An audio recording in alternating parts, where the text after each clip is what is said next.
Hello everyone, this is Chance Brazel with Delta Canine Solutions here with Board and Trained Diesel. I'm sharing my lunchtime with Diesel, enjoying myself a turkey sandwich with some chips, and Diesel's in a down command. Our down command is an implied stay, meaning it's not an action you do, it's an action that you continue to do until you're released from it.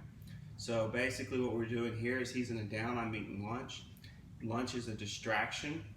He has to practice self-control, controlling his impulses, and I'm going to go outside and get me something to drink and leave my turkey sandwich here while I go get something to drink.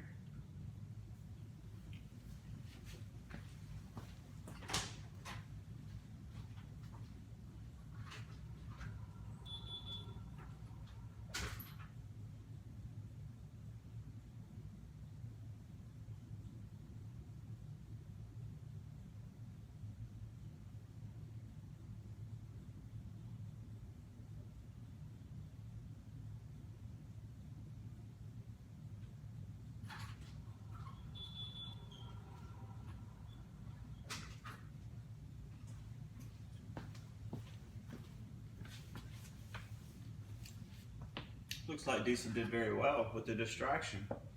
Thank y'all for watching. Me and Diesel gonna get back to me having lunch and Diesel working on his down command. Thank y'all. Good boy. That's a good job. That's a good job. Whoa, whoa, whoa, whoa. Stand on my sandwich. That's a good boy. Okay, we'll give you a belly rub. We'll give you a belly rub.